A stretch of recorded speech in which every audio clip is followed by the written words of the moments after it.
Estás escuchando Radio Primavera Sound, proudly presented by Cupra. Hoy en el capítulo de Mi Perdición no solo hablaremos de las películas que nos perdimos, sino de las películas que tal vez podamos perdernos, porque nos vamos a hablar del futuro. Vamos a hablar de inteligencia artificial, vamos a hablar de campañas publicitarias, vamos a hablar de los cambios que se están operando dentro del mundo del cine. Pero antes incluso nos iremos al pasado, nos iremos a 1963 y al último rodaje de Marilyn Monroe.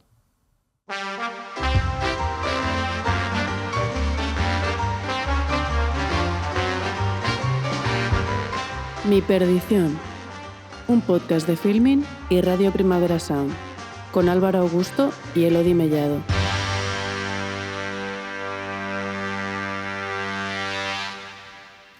Buenas y bienvenidos al primer capítulo de Mi Perdición, las películas que nos perdimos del 2026. Y arrancamos el año, pues como se arrancan todos los años, pensando en el futuro del cine, obviamente. Y lo hacemos con una persona que, como podría decir, es como nuestro particular oráculo. Es una persona que sabe muchísimo de tendencias del futuro, es periodista cultural y es, según ella, apasionada del mundo pop. Ainhoa Marzol. Hola, buenas, qué guay estar aquí. Sí, está muy guay. Para mí, Ainhoa, eso es lo que has dicho, es el oráculo. O sea, así en singular. Algo así. Me chupo el dedo un poco y para donde tire el viento. Exacto. Y aunque ya se le ha escuchado, tengo el placer de anunciar que en 2026 nos acompañará, como en 2025, mi querida amiga, miembro del equipo editorial de Filmin, Elodie Mellado. Hola, buenos deseos para 2026 a todos. ¿Habéis tenido un buen arranque? Bueno, esto se publica a final de enero, ¿pero habéis tenido un buen arranque de año, las dos? Sí, por ahora sí. No ha pasado ninguna catástrofe. 7 días y por ahora sí. Bueno, solo ha habido un secuestro en Venezuela, no sé cuántas cosas más, pero en fin. Sí. Ya en veremos. lo personal estábamos hablando. Sí, yo ya me he descolgado de la geopolítica. Vale, y saliendo de la geopolítica, yendo a hablar de lo que nos interesa, Elo, ¿qué nos traes? Pues yo estoy un poco de resaca, o sea, Navideña. Sí que es verdad, navideña, así que no he hecho los deberes. Y va a ser hoy, Álvaro, ¿qué nos traes? Yo he hecho un poquito los deberes, sí. Pues porque aunque hoy venimos a hablar de las nuevas tendencias del futuro en el mundo del cine y sobre todo de cómo nos afecta nuestra propia relación con las películas, antes de eso nos ha parecido como apropiado irnos un poco más atrás y contar el rodaje de una de las últimas estrellas de Hollywood. Luego entenderéis por qué. La historia comienza en 1962, cuando la 20th Century Fox estaba inmersa en el rodaje de Cleopatra, de Mankiewicz, con Elizabeth Taylor como protagonista. El rodaje se había convertido en un infierno y la sangría de dinero parecía no detenerse. Todos sabemos cómo termina la historia. Su estreno fue un fracaso y puso a la Fox en una situación cercana a la ruina. Pero eso sería un año más tarde. Sigamos por ahora en 1962. Mientras Liv Taylor y Richard Barton derrochaban dinero y consumían su amor entre pirámides y túnicas, la Fox le ofreció un guión a otro mito del cine.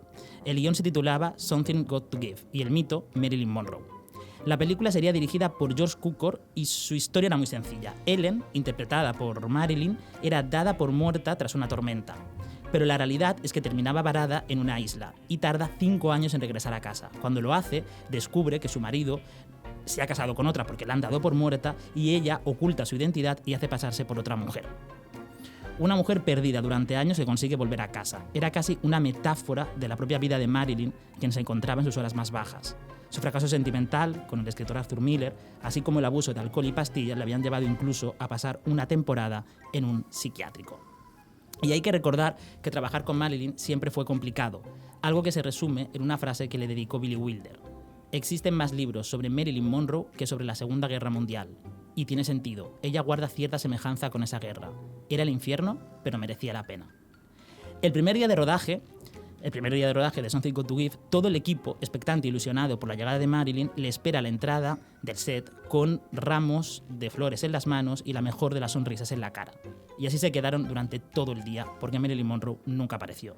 Tampoco al día siguiente, ni al siguiente, ni al otro. Se adujo que era por una gripe mal curada, pero casi todo el mundo dio por hecho que se trataba de sus adicciones. Cukor comenzó rodando todas aquellas escenas en las que Marilyn no participaba, pero detuvo el rodaje cuando vio que ya no podía rodar más escenas sin su protagonista. La preocupación y la ansiedad en la Fox se dispararon ante el miedo de sufrir una nueva sangría económica, así que decidieron urdir un plan alternativo: demandar a Marilyn Monroe para que el seguro cubriera los gastos de la película, algo bastante retorcido. Así que se pusieron a buscar una razón para demandarla. ¿Y sabéis, por cierto, cuál encontraron? Has hecho muy bien los deberes, Álvaro, ilumínanos. Encontraron esta razón. Happy birthday to you. Happy birthday to you. Happy birthday, Mr. President. Happy birthday to you. ¿Qué pensaron entonces los productores de la Fox, donde seguramente había más de un votante del Partido Republicano, que Marilyn Monroe se había ido de California hasta Nueva York a cantarle el cumpleaños feliz al presidente Kennedy? Pues le vamos a hacer una demanda. ¿Y cómo continúa la historia? Bueno, pues que al final este litigio se resolvió amistosamente y desde la Fox decidieron continuar con el rodaje, por lo tanto no llegó, ¿cómo se dice?, la sangre al río. Esto provocó que la actitud de Marilyn mejorase, tanto que durante varios días acudió ilusionada al trabajo. Una de las mejores anécdotas se dan precisamente en estos momentos, y es cuando Marilyn tenía que rodar una secuencia en la que nadaba desnuda en una piscina. Y tuvo una idea que le comentó a Cukor: llama a un fotógrafo y que me saque unas fotos desnuda con la que promocionar la película. Y luego añadió: esto sacará a Elizabeth Taylor de las portadas de la revista. Y después de todo esto, después de haber cerrado amistosamente la demanda, de tener a Marilyn de buen humor y de haber hecho una campaña de marketing tan agresiva, uno podría pensar que el resto del rodaje fue estupendamente, que la película se estrenó y que fue un gran éxito de público. Pero la realidad es que no fue así. ¿Y qué pasó? Pues que Marilyn volvió a desaparecer. De hecho, estuvo todo un fin de semana sin dar noticias ni aclarar el motivo de su ausencia. Los rumores apuntan a que su idilio con la familia Kennedy la tenía deprimida. Sea por lo que fuera, eso supuso nuevos retrasos y pérdidas. Y eso se sumó a que los ejecutivos de la Fox decidieron ver el material que se había rodado hasta entonces y lo que se encontraron fue, para sus gustos, una Marilyn sin brillo y apagada, a la que las adicciones, por supuesto, le habían pasado factura. Así que, temiendo otro sonoro fracaso, trazaron un nuevo plan: sustituirla. Pero surgieron dos problemas. El primero, que el que era compañero en la película de Marilyn, Dean Martin, dijo que si se echaban a Marilyn, él se iba. Lo que ocasionó que Dean Martin también fuera demandado. La productora demandaba aquí a todos los actores. Y el segundo, que un contable del estudio se dio cuenta de que contratar a una nueva actriz y volver a rodar saldría carísimo. Y teniendo en cuenta que el rodaje de Cleopatra ya se seguía disparando, la Fox tomó una decisión aún más radical. El 5 de junio canceló oficialmente el rodaje de la película.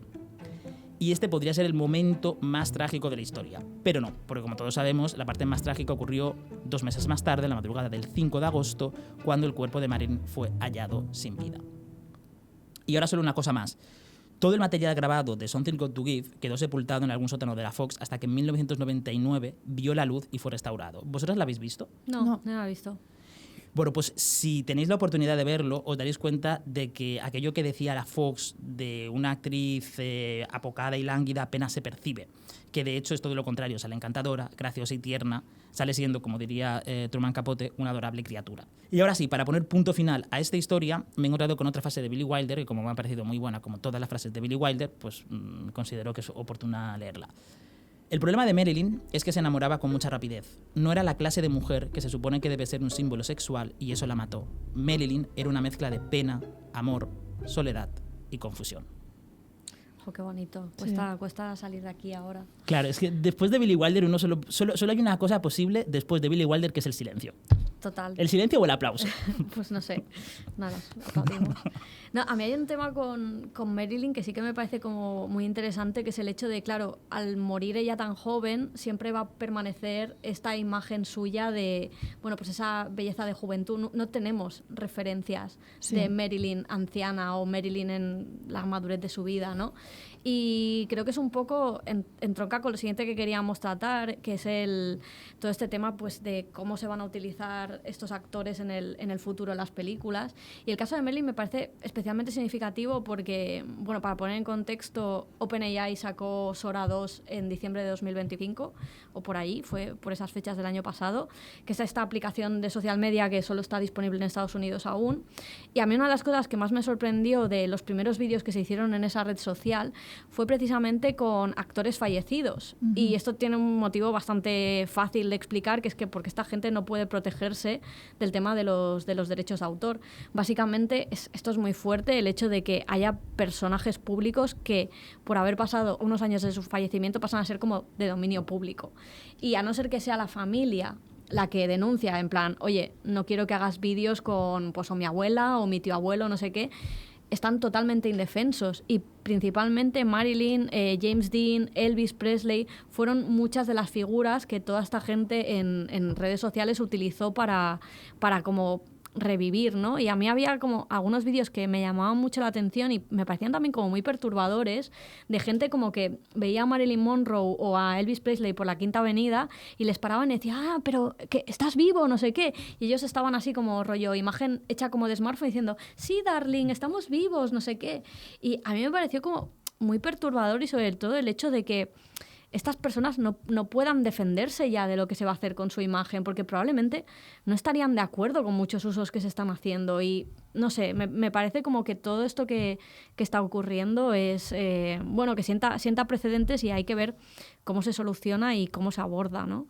Sí, especialmente también porque a los actores y artistas en general, a los que sí que se les ha defendido la imagen pública que tienen una vez muertos, siempre suele ser a través del estate. Y siempre quedan como esta gente que busca dinero y que no quiere que nadie haga nada con su imagen que no esté pagado al estate. Entonces, es verdad que ahora con la inteligencia artificial es posible que esto cambie un poco la imagen que se tiene de defender la imagen de un artista fallecido, de lo que sea.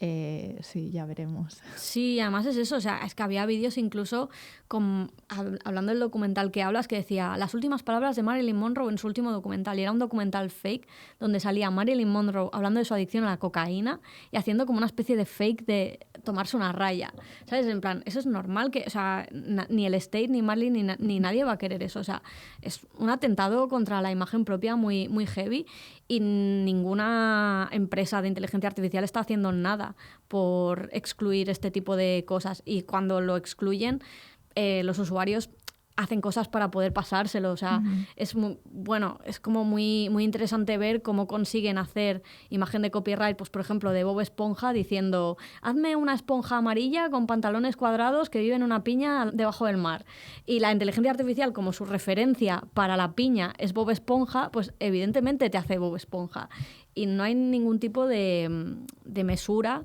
que pueda hacer que eso se pare. Y bueno, es lo que tiene Internet, ¿no? Que al final tú siempre vas a poner algo para capar y los usuarios van a encontrar la forma de saltárselo. Bueno, y de hecho, o sea, creo que hay muchas veces que, por ejemplo, los estudios de cine, cuando se dan cuenta de que la cosa no se puede parar, porque no puedes ponerle vallas al campo, pues deciden cómo sumarse e intentar monetizarlo.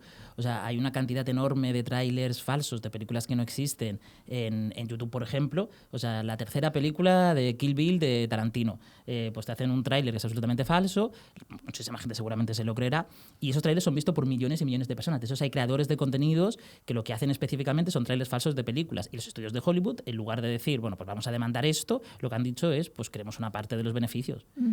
Sí. O bueno, también a mí me parece significativo lo que quiere hacer, o sea, Disney ha dicho ya, en plan, vale, no podemos evitar que pase esto, pues vamos directamente a liarnos con esta gente, y creo que han hecho un contrato, no sé si es de 2 o 3 años con OpenAI directamente, que en 2026 los usuarios de esta plataforma van a poder utilizar todo lo que serían las IPs de Disney. Aunque a mí esto me pareció curioso, solo van a poder utilizar a los dibujos animados. O sea, por ejemplo, actores o las voces de actores, eso queda totalmente vetado del trato. Pero, por ejemplo, La Sirenita, el estilo Pixar, todo eso ya va a ser legal utilizarlo, y ya no habrá este tema de no es legal utilizar este tipo de cosas. Lo que pasa que, claro, o sea, yo pienso, incluso Disney quería incorporarlo en Disney Plus, todo este tipo de cosas.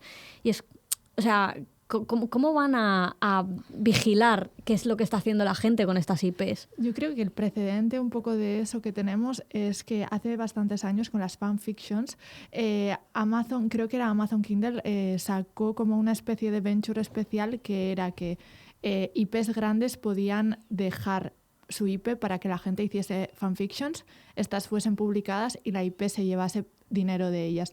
The Vampire Diaries creo que tenía esto, y había algunas otras.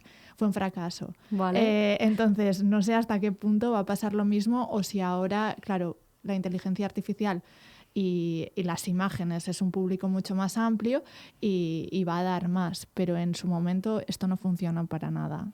Sí, es que siempre pasa, ¿no? Como que cuando las marcas intentan monetizar de una forma tan agresiva lo que la gente crea por su propio pie, es como que siempre sale mal. A mí también, no sé, yo pienso que a nivel de moderación de contenido van a tener un cacao importante, porque ya mismo en TikTok, cuando buscas, por ejemplo, Sora, Pixar, te encuentras un montón de barbaridades absolutas de gente deliberadamente haciendo bypass de todas las directrices, o sea, saltándoselas, y haciendo cosas que son, no sé, perturbadoras a nivel de, pues meten cosas de racismo, homofobia, y lo intentan todo como llevar a la IA al límite, ¿no? En plan, saben que la IA tiene un límite ético, pero es cómo nos saltamos este límite. Y es todo el rato buscar eso. Y a mí me sorprende que es que tú pones eso y en los vídeos que más salen, o sea, que entiendo que son los más vistos o los que el algoritmo te quiere poner, es que no hay ni uno que se salve. O sea, Los que más son para ti, Elodie.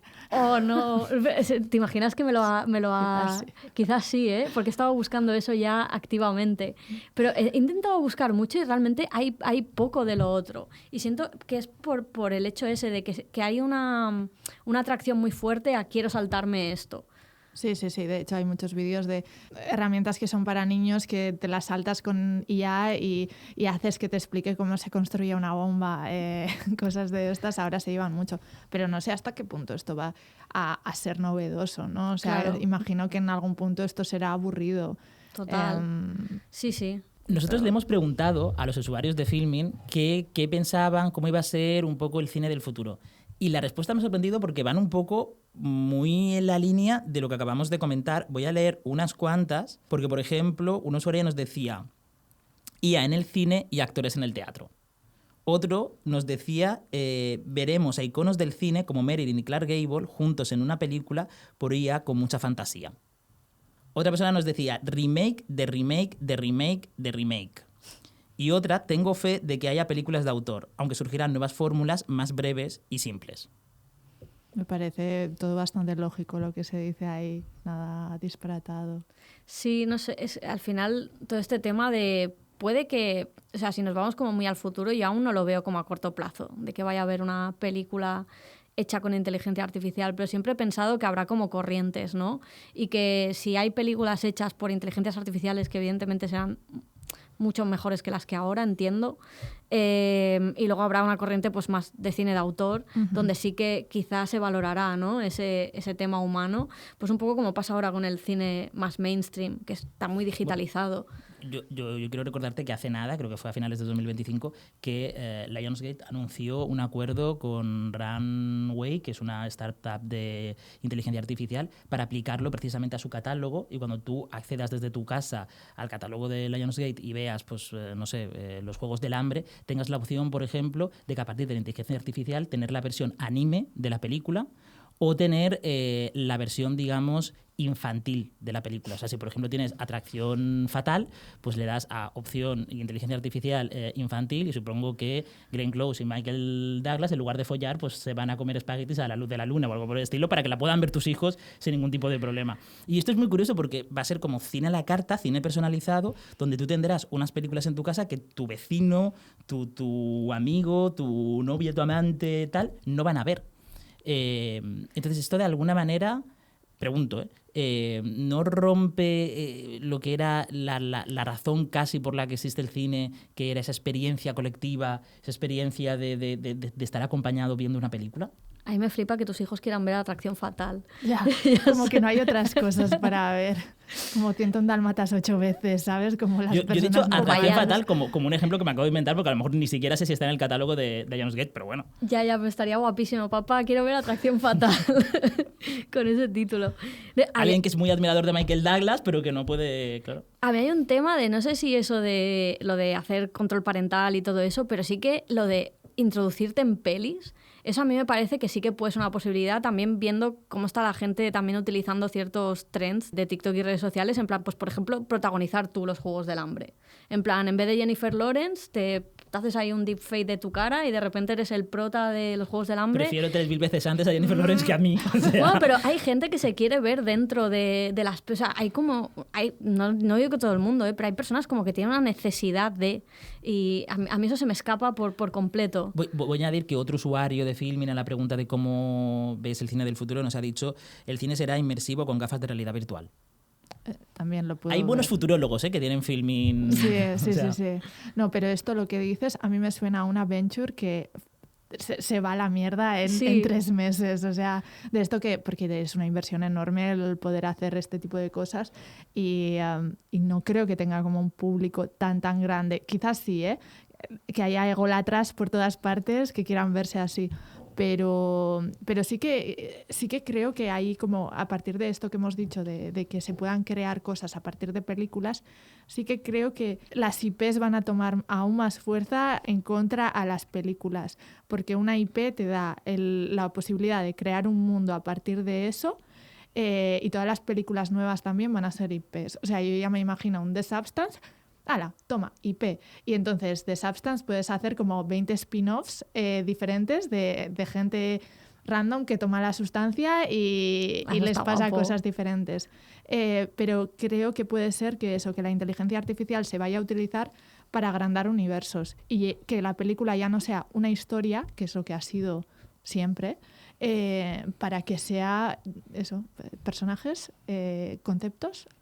¿Y cómo lo ves? Y en ¿Que un sería universo como expandido. rollo fanfiction? Que sea, la gente promptearía esas historias Puede o ser. te lo haría directamente la inteligencia artificial. Yo creo que tú podrías hacer cosas Vale. y también compartir. Quizás es eso. En los Sims, por ejemplo, también empiezas como con una...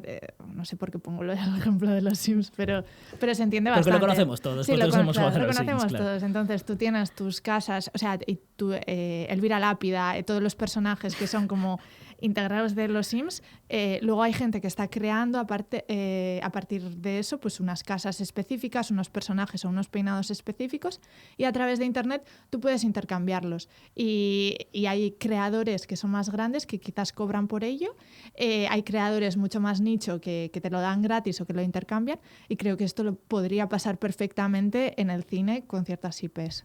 Buah. Y esto, repito, no vuelve a matar el concepto de cine de autor tal cual lo anunció hace más de 50 años François Truffaut, porque de pronto habrá como coautores, digamos, en un universo como expandido, infinito. Que para mí entra más en el terreno del fanfiction, quizá. O sea, y si la gente no lo monetiza, o sea, esto se ha hecho siempre con otros medios. En plan, la gente ha escrito sobre IPs, o sea, desde que está internet, creo, pero lo que pasa es que ahora van a tener herramientas no solo para rollo escribir, sino como para materializarlo en imágenes en movimiento. O sea, por eso creo que no entraría tanto en el terreno de la creación propia, ¿no? Porque tampoco están utilizando nada propio, sino que es eso, un préstamo de algo, de un universo que ya existe. Sí, y lo que decíais antes, que siempre que hay una corriente hay una contracorriente. Entonces, quizás sí que si estas cosas aparecen o que el mainstream se va haciendo cada vez más artificial, sí que habrá una corriente de autor que esté muy fundamentada en lo humano y que vaya a existir, porque películas tal y como las conocemos ahora existirán siempre, aunque sea en el underground. Claro, sí, sí. Y ahora, otra cosa, para salir un poco también de la inteligencia artificial, y es cómo se están promocionando las películas a día de hoy. Cambiando mucho esto, ¿eh? O sea, que está cambiando la manera de promocionarlas. Yo estoy viendo más que nada, no sé si a vosotros os salen en TikTok, press junkets. Vamos a, por si hay alguien que no conoce el concepto, que press junkets son pues esos eventos promocionales que se llevan a cabo semanas antes del estreno de una película. Exacto, y en la que hay varios actores que están respondiendo a preguntas, y que antes quizás se utilizaba este formato mucho más para hacer rondas rápidas con periodistas sin que les tengas que dar una entrevista de 20 minutos a cada uno con el actor. Y ahora la relación que los actores tienen entre sí y cómo interactúan es esto, la promoción. No es lo que el entrevistador vaya a sacar, sino si hay como algún tipo de... Bueno, y los actores, imagino que el equipo de prensa de las películas se montan unas historias para poder promocionarlo, ya sea a propósito, como pues Liam Neeson y Pamela Anderson Sí. el año pasado. Y Austin Butler y Zoe Kravitz también jugaron mucho a eso con la película esta de Darren Aronofsky. Sí. Que yo creo que, o sea, siento que he visto más de esa película por los press junkets que no por la propia película en sí. Sí, Sí, sí. Y entraron mucho a ese juego ellos. Sí, a veces estaban diciendo también que en esto de los podcasts, bueno, ahora se llevan mucho también los podcasts estadounidenses de Colger Daddy y todos estos, que claro, tienen un problema porque tú ¿De qué? ¿De qué? Perdón. ¿De- Colger Daddy Ah. es como uno de los podcasts más escuchados, que es como una entrevista de sexo y de tus relaciones y este tipo de cosas, y de repente empiezas a ver mucho en TikTok a cierta actriz o a cierto actor y luego te das cuenta, claro, estaba promocionando una película, por eso me sale tanto. Claro. Y luego también, o sea, me parece como súper curioso lo que está pasando de que cada vez más, con eso que tú dices de los press junkets, que les hacen hacer como rollo todo el rato que si ahora cocinan, ahora hacen esto, ahora hacen lo otro, son casi como monitos de feria, ¿no? Ahora Sí. los tours promocionales. Y a ver qué hace la cosa más loca, porque, por ejemplo, hace poco, promocionando Marty Supreme, a Timothée Chalamet lo colocaron en un edificio altísimo de Las Vegas, que es circular el edificio, no me acuerdo ahora mismo Sphere. el nombre, Sí. exacto, y el edificio lo tiñeron de naranja para promocionar la película, que la película trata pues sobre un tipo muy ambicioso que juega al ping-pong. Sí, es que Timothée Chalamet creo que siendo buen hijo de su generación ha sabido precisamente aprovechar muy bien este tipo de corriente. Real que sí, o sea, no he escuchado de ninguna otra peli igual que de Marty Supreme y ha sido todo internet, todo, o sea, Yo tengo la sensación de que ya la he visto y no se ha estrenado. sí, totalmente, pero ha sido, o sea, es verdad que yo creo que lo han hecho muy bien en parte por las cosas que ellos mismos han generado, pero luego el que se han aprovechado muy bien de las cosas que les venían, como por ejemplo toda esta teoría de que Timothée Chalamet era The Kid, que es este rapero Eso estuvo Sí. y que luego sacaron la canción juntos. Está muy bien, o sea, la capacidad de reacción y de estar al día y de, vale, vamos a hacer esto y lo vamos a hacer ya. Cosa que antes creo que era imposible. Sí, y luego también tener a un actor como Timothée Chalamet que se preste a ello, ¿no? Para mi gusto se está pasando de frenada, porque ya es un poco como... Me encanta que quiera ganarlo, pero en plan, es como que está queriendo ganarlo demasiado fuerte. Eso ya pasó con DiCaprio y todo el mundo al final estábamos no como tan súper enfervorizados bestia, porque DiCaprio se llevara el Oscar. Y Pero yo- no tan bestia como ahora, o sea, y además Timothée Chalamet creo que ya puso como la primera semilla para esto cuando ganó en los SAG el año pasado, cuando Eso dijo es. la frase de I'm in pursuit of greatness. Sí. Para mí ese es el primer acto promocional de Marty Supreme. Comparándose con Michael Jordan y no sé cuántos Sí, más. no sé si era pensado o no, pero me lo parece. No, y además es muy como sintomático del momento en el que estamos viviendo, en el que hay como un shift un poco de este odio hacia ti mismo y de este ponerte un poco por debajo, y de repente volvemos a ser como una genuinidad extrema de no, yo estoy aquí, vengo a ganar y voy a ser el siguiente... Sí, DiCaprio, lo que sea. Sí, y decirlo en alto y que la gente te diga... Perfecto. Sí, ¿sabes? es que ha pasado un poco eso. De hecho, cuando dices lo de la falsa humildad, había un capítulo de estudio que precisamente Zoe Kravitz salía como diciendo no, pero yo no quiero el Globo de Oro, tal, no sé qué. Y luego de puertas adentro era como, ¿cómo no voy a querer el Globo de Oro? Todo el mundo quiere el Globo de Oro. Y es un poco como en plan ser honestos, ¿no? Porque evidentemente que todo el mundo de los que están allí nominados quiere ganar el Oscar. Solo que Timothée Chalamet lo dice directamente.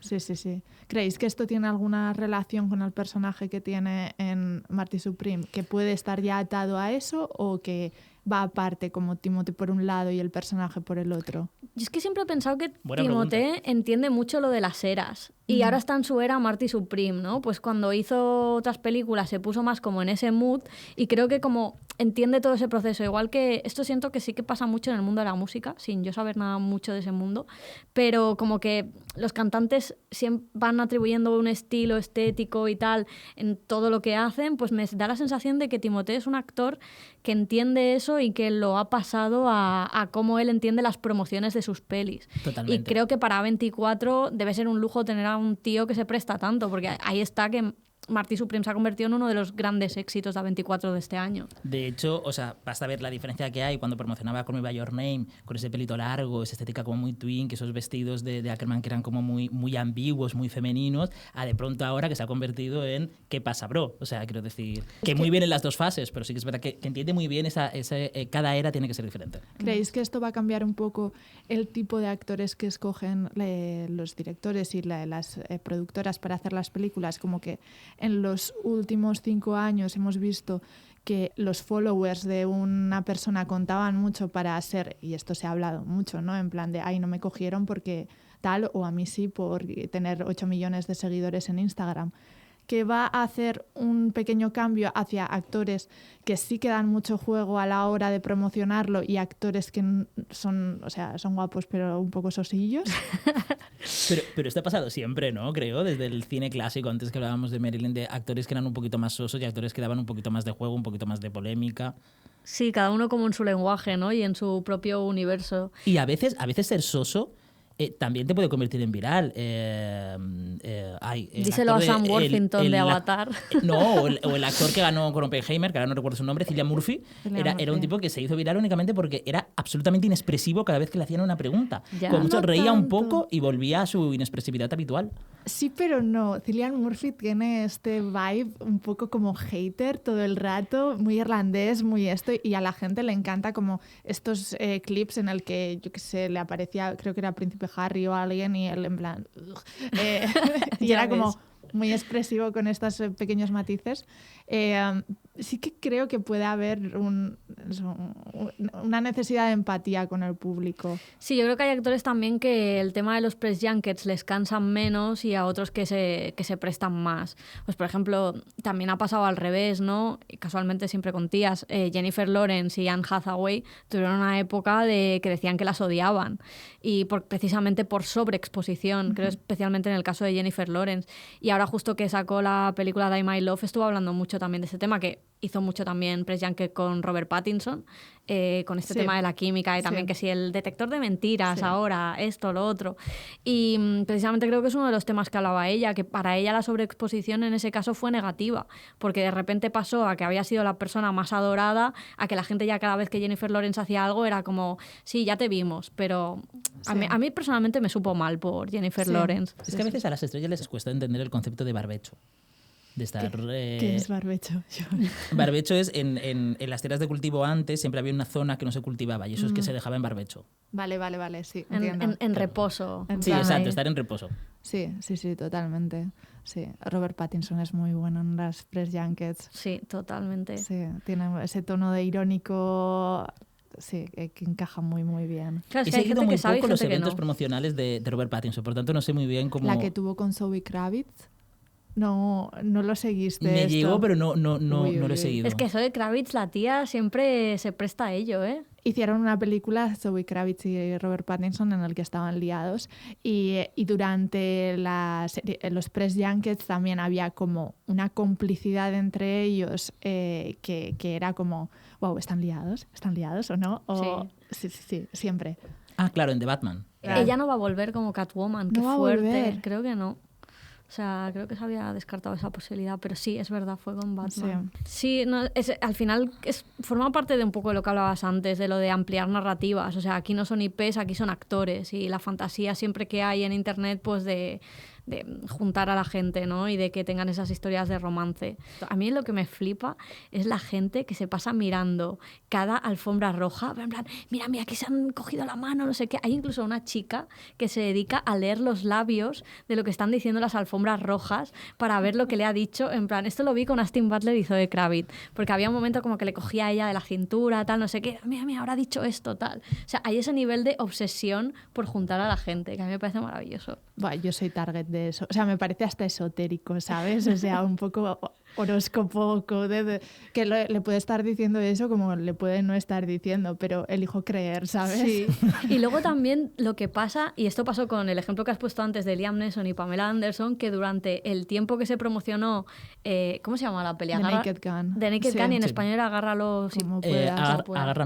Agárralo como puedas, exacto. Eso es. Y que a los pocos meses de que ya acabara la vida útil de la película o la vida comercial de la película, se descubrió que no estaban juntos. Exacto. Y era como en plan, pero yo fui al cine a ver a la película por esto. Sí, siempre lo mantenían como, no hablamos de eso, pero como que hacían ver que sí.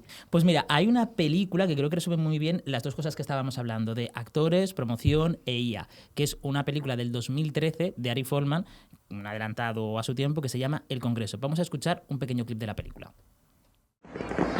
Robin Wright, personal guest of Miramount Classic. Right, Robin. You're the sixth one today. The sixth what?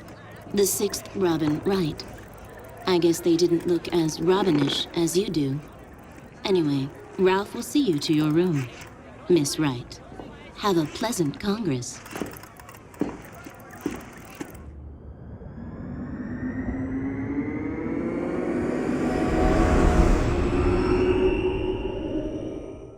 Visto este clip, hay, para cambiar de tema, me gustaría poner algunos casos prácticos de películas que, ¿cómo decirlo?, que han triunfado, entre comillas, en redes, pero luego fueron grandes fracasos, digamos, comerciales, como por ejemplo el caso de Morbius. Buah, Morbius, increíble. Sí, además Morbius, o sea, fue un caso que... Porque tienes, por ejemplo, el de Snakes on a Plane, en el que la gente estaba tan obsesionada con que Samuel L. Jackson dijese "There's snakes on this motherfucking plane" o algo así, y que hicieron como una regrabación de esa escena para que la dijese, o sea que la influencia de lo que estaba pasando en las redes afectase tan directamente a la propia obra de arte, digamos. O sea, pero era un Mandela Effect, lo de la frase. No, pero que lo grabaron luego, creo. Vale, pero en la peli no salía. No, en la original no. Increíble. Sí. Guau, no, o sea, claro, yo siempre pensaba que sí que salía. Sí, no, en la versión original no, pero la gente, eso, en internet estaba tan obsesionada con esto que al final salió. Y luego tienes lo contrario, no, similar a Morbius, que fue una peli que salió mal, o sea, la estrenaron comercialmente, no fue nadie, y la gente era tan mala que la gente en internet se obsesionó con ella y estuvo pidiendo, por favor, reestrenarla, que It's Morbin Time. Se hizo la frase como que Jared Leto en algún momento decía It's Morbin Time. Pero eso también era mentira. Eso era mentira. Guau, y toda la gente allí yendo para nada. Y entonces dijeron, buah, si la estrenáis de nuevo, por favor, vamos todos, porque ahora se ha hecho viral. Y la estrenaron de nuevo. Hubo, de hecho, una petición en chance.org de su reestreno bajo un lema que me gustó mucho, que era: es que ese fin de semana estábamos todos ocupados. Sí. Era esto. Y entonces, claro, se estrenó de nuevo y nadie fue. Y fue como una pérdida doble por eso, por intentar al final aprovecharte de las cosas que están triunfando en internet de una manera activa en lo que haces, que es una idea terrible. Sí, es como querer coger algo que ha salido de forma orgánica y querer como capitalizarlo, que es como siempre sale mal. Y de hecho yo creo que el pobre Jared Leto debería dejar de intentarlo ya, porque, o sea, es que no solo Morbius, es que Tron también ha ido fatal, y yo creo que es él que ya empieza a ser un activo tóxico. Me hizo mucha gracia, precisamente hablando de promociones, cuando fue a un cine de sorpresa a ver Tron Ares, en plan a saludar a la gente, y de repente era como que no había mucha gente en el cine y cogieron un plano solo en plan rollo de que salía gente, pero como lo ves, Jared Leto es un ejemplo de persona que lo intenta muy fuerte pero que realmente no creo que no sabe hacerlo. Sí, es lo contrario a Timothée Chalamet. Sí, total, aunque a él le gustaría. Hay otro detalle de otro actor de la película, es que lo leí y me hizo muchísima gracia, que creo que es Tyrese Gibson, que con la película se hizo como muchísimos memes. Y uno de ellos, ¿os acordáis cuando Martin Scorsese tuvo aquella polémica porque dijo que las películas de Marvel en realidad no eran cine? Sí. Bueno, pues era un meme que salía Martin Scorsese y abajo ponía: después de ver Morbius he cambiado de opinión. Y el actor lo publicó, o sea, yo supongo que no supo entender que era un meme y lo publicó en sus redes, lo publicó en Instagram. Ay, estuvo como 10 minutos, alguien le debió explicar que eso era ironía, que eso Martin Scorsese no lo había dicho, y lo retiró. Y luego las respuestas como... estaba Absolute Cinema. O sea, que ya creo que ese meme empieza a estar sobreusado, el pobre. Sí. Es que además el otro día lo vi como con la cosa esta de Stranger Things. La cosa esa que es como una flor que se abre y salía la flor diciendo Absolute Cinema, y dije, no, ya está. O sea, se han cargado este meme. Sí. Yo creo que lleva un tiempo cargado, Sí, ¿eh? tío, pero yo pensaba que no, pues que quiero mucho a Marty. Entonces era como siempre que le veía era, ay, Marty. Sí, a mí me gustaba mucho más el de Tarkovsky, el de Poetic Cinema. Mira, sí. Luego también está una variante de ese de Mads Mikkelsen, ¿no? Con el cigarro. Ah, sí, en sí, plan sí. rollo Absolute Cinema también. Pues ahora tengo una pregunta para vosotras, porque estábamos hablando del caso de Morbius, que es una película que triunfa en redes y se convierte en viral por una cosa que se llama hate watching, que es como ver las películas no sabiendo que son malas, por así decirlo, ¿no? Verlas desde la ironía, que yo creo que también es desde el cariño, por así decirlo. ¿Tenéis alguna película que veáis desde ese punto de vista? ¿Con el que practiquéis el hate watching? Ainhoa tiene un club. Yo tengo un club, pero me sabe mal decir que es hate watching porque es watching genuino.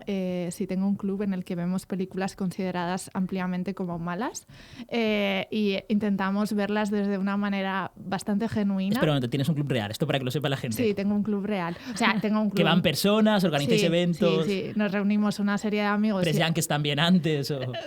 Deberíamos de empezar a hacerlo. Pero sí, somos como un grupo de amigos que podemos llevar también a invitados a verlos.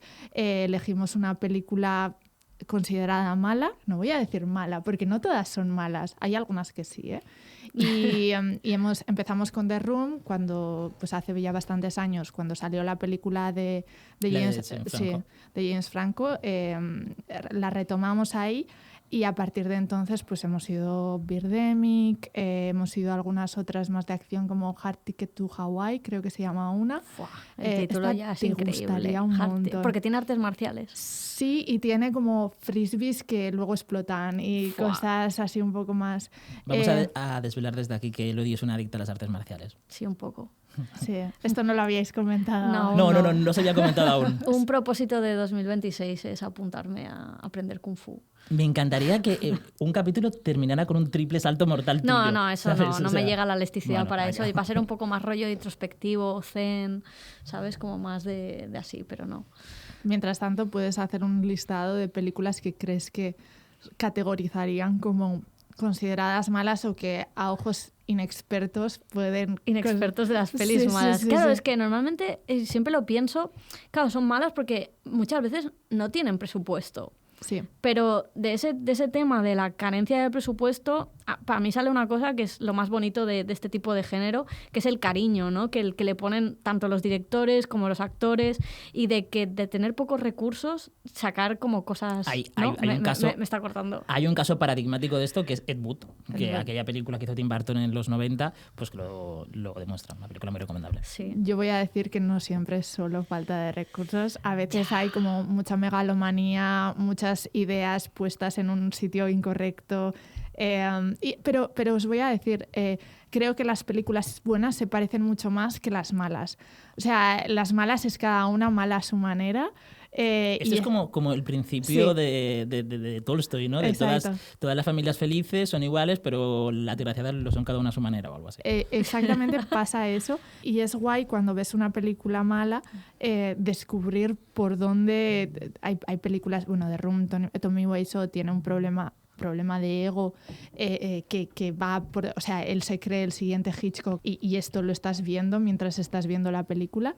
Hay otros que bueno, Roar es una de las películas que siempre aparecen en estos listados en el que... Que por favor la gente entre ahora mismo a Google y busque cómo fue el rodaje de esa película. Por favor, o sea, ved una escena sola. El tráiler. Sí. Tippi Hedren, Tippi Hedren. Melanie Griffin, Sí. Leones, porque Tippi Hedren tenía un marido que tenía como varios leones, entonces tú cuando ruedas con leones necesitas tener, creo que son como 3 entrenadores de leones por cada león que tienes. Claro, si tienes 60 leones no puedes meter tanta gente en un rodaje. ¿Había 60? O más, no sé, no me acuerdo, hay un montón. ¿Están acreditados?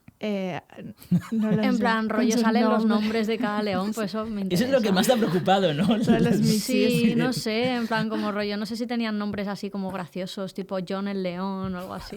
Puedes investigarlo. Creo que lo voy a hacer. Pero la cosa es que, claro, tú estás viendo esto y ves la intención de la película por dónde va y luego la intención de los leones. Y los leones mandan. Entonces, si un plano tiene que ser de cierta manera, pero luego un león sale de una esquina y arrastra al actor hacia la otra punta porque es que el león viene a por ti, esto lo ves y lo vives como con mucha tensión. Claro, y además esa peli se rodó en cine. O sea, que no era como la cosa esta que pudieran rollo repetir No.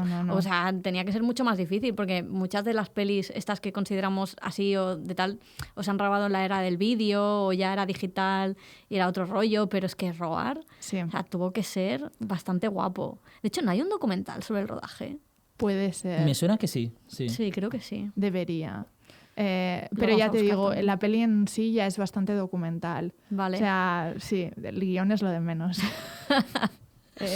Pero es eso, ¿no? Cada una la ves y yo recomiendo mucho hacer esto, pero con la mente abierta y sin prejuzgar. Sí, sobre todo creo que también con amigos, ¿no? Y ahí sí que hay una, por volver al tema de las tendencias, una tendencia que creo que sí que puede ser para recuperar sobre todo el cine en salas, de tirar por este camino, ¿no? De intentar que las sesiones quizá no sean de películas tan evidentes, intentar hacer un poco como de arqueología cinéfila, de encontrar estas sesiones. Por ejemplo, a mí me sorprendió mucho leer que el cine Álamo de Estados Unidos, que es muy famoso, que tiene como una especie de sesiones que, bueno, esto se hacía antes ya, pero de recuperar los midnights, de recuperar este tipo de cosas, pues los miércoles películas de este tipo y los jueves películas de esta otra tipología, y animar a la gente como a ver cosas que se salgan un poco de, bueno, pues tenemos unos estrenos regulares, pero como volver, ¿no? a este cine del pasado. De hecho, aquí mismo en Barcelona, en la Filmoteca de Cataluña, Mar Ferrer estuvo programando un ciclo de cine que va en esta dirección, y fue muy bonito ver que las salas estaban llenas y llenas también de gente joven que creo que sí que está respondiendo a esto. No sé si el fenómeno Letterboxd podría ser algo que encajaría con eso, pero que sí que me parece que esa es una forma, ¿no? De recuperar que la gente quiera volver a ir a las salas. Y también que el hecho de que haya tanta accesibilidad a las películas online y que puedas verla en tu casa, el valor de ir al cine es mucho más de estar, o sea, como acto social, como acto que igual se puede potenciar en el futuro también de eso, como una cosa más comunitaria que simplemente ir a ver un estreno. Sí.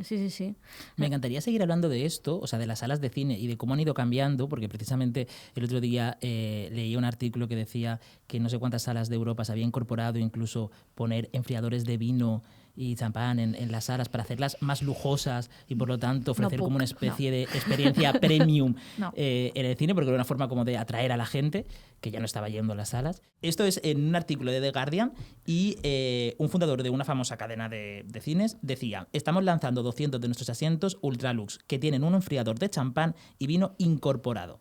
Pero esto es totalmente lo contrario a lo de la experiencia comunitaria. O sea, es hacer que tú estés en tu capsulita súper a gusto con tu champán, que ya me dirás, pero bueno, es lo contrario a lo que supuestamente vendría. Y sí, me parece fatal. Sí, y luego el tema de también camas, de repente. Sí. O sea, no sé, a mí es que ya me parecen mal cosas que se están haciendo ahora. Como yo con ese tema, o sea, el tema de los olores, o sea, hay un límite, ¿no? Lo de poder entrar con Doritos con queso fundido o con ¿Qué te ha un pasado hot dog. con los Doritos? Tengo una experiencia personal que me ocurrió en un cine viendo una película, la de The Running Man, de la que quiero olvidar, porque era... o sea, yo soy, de hecho, bastante laxa con eso, porque precisamente creo que siempre nos quejamos del tema de ya no voy al cine porque la gente molesta, tal, no sé qué, pero yo creo que precisamente antes, cuando las salas estaban llenas, si tú te ves Cinema Paradiso o estas pelis que retratan el cine de antes, era sucio, se comían pipas, la gente gritaba, fumaba incluso, y hay como una nostalgia por el pasado, pero luego no queremos volver tampoco a ese pasado. Entonces yo siempre estoy a favor de que haya gente en las salas, porque a mí me encanta, pues por ejemplo, siempre recordaré viendo Spider-Verse, yo tenía una niña al lado que estaba en plan, no, Miles, no, y era como, esto no lo habría visto en mi casa. Pero sí que es verdad que con el tema de hot dogs, olores, ketchup y queso, no, eso ya, para mí ese es mi límite. O sea, a favor de que la gente haga ruido, pero es que el olor a Doritos es muy concreto, ¿eh? Un trauma. Vale, ahora tengo una última pregunta, porque también quería hablar del caso de Tilly Norwood, que despertó bastante polémica a mediados del 2025, que es una actriz generada por inteligencia artificial, que además llegó a incluso despertar protestas en el sindicato de actores y unas agencias de representantes que querían contratarla. y solo había protagonizado un cortometraje. O sea, que es una carrera exitosísima, mucho más que la de algunos actores reales, y no daremos nombres y apellidos. Estuvo hinchadísimo eso creo que incluso por Variety. O sea, me dio la sensación de que fueron los propios medios tradicionales los que hincharon una noticia que habría muerto de no ser porque se le dio un montón de bombo. Total. O sea, era como que cada vez que el señor que se la inventó, porque además era un señor, que se inventó a esta chica, que era como rollo el prototipo de chica que te sale por IA, era como sacaban una noticia de esto. Y en plan, estamos muy enfadados, no sé qué. Y al final ellos saben lo que están haciendo. Fue porque querían generar esa frustración o esa polémica y para hinchar noticias, porque creo que es una cosa que se va a quedar absolutamente enterrada. O sea, lo del tema de actores creados por inteligencia artificial, a mí eso sí que me parece también en plan bluff. O sea, que yo puedo entender que hagas una película con actores de inteligencia, o sea, que sea todo de inteligencia artificial, que tú haya un actor que vaya haciendo diferentes películas, no tiene ningún tipo de sentido a nivel de persona que ve y que se tiene que suprimir, ¿no? Como esa ilusión de que el actor está para esa película. Y aparte nunca va a ser Timothée Chalamet, o sea, nunca va a tener... Nunca va a hacer press junkets. Nunca te va a dar tanto juego. Nunca. No, claro que no. O sea, a mí eso sí que me parece como bastante fail. Sí que es cierto que, por ejemplo, hay actores que ya han vendido su imagen, adelantándose al futuro, que esto es una cosa que precisamente sale en la peli del Congreso. O sea, Robin Wright hace un contrato con Miramount Studios, que esto es increíble, de 20 años para que puedan utilizar su imagen. Y además hay una escena que es como también muy divertida donde dice, ¿pero qué edad debe tener? No, dice, va a tener siempre 33. Pues como la edad estándar, ¿no? En plan, más no, porque sería ser avaricioso, y menos tampoco. Y me parece que lo que sí que va a pasar es eso, y sobre todo en épocas como muy concretas de la vida de ese actor. O a lo mejor querremos a Michael Caine de joven y luego lo querremos de más adulto, dependiendo como del papel. Y luego el tema de las voces, eso sí que no sé cómo acabará, pero lo de que haya doblajes con las voces reales de los actores, eso es una cosa que está ahí como en el horizonte y no sé si finalmente acabará pasando. O sea, que Leonardo DiCaprio, por ejemplo, hable con su propia voz en castellano. Vale, y ahora pido una respuesta como muy breve porque vamos a hacer como de futurólogos. Y ya terminamos el capítulo. ¿Las películas del futuro se van a definir por el formato o por todo lo que pasará alrededor, después y antes de verlas? ¿Qué creéis? Por todo lo que va a pasar. Yo lo tengo clarísimo, que las películas no se van a quedar en lo que son hoy en día, sino que van a ser un universo de cosas. Pues si no ha hablado, yo no tengo nada más que aportar. Bueno, pues en ese caso está muy bien este episodio porque dentro de unos años nos lo podemos poner y decir, a ver más o menos en qué cosas acertamos y en qué cosas nos flipamos un poco, que también esto ocurre. Fliparse está bien, que Fliparse para eso está la ciencia está bien. ficción. Timothée vuelve a demostrar que esto está bien. Sí. Y nada, vosotros muchísimas gracias por escucharnos y por vernos, y volvemos la próxima. Muchísimas gracias, Ainhoa, y muchísimas gracias, Elodie. Seguiremos aquí en el futuro para ver todo. Muchísimas gracias a vosotros por invitarme. Hasta la próxima. Hasta luego.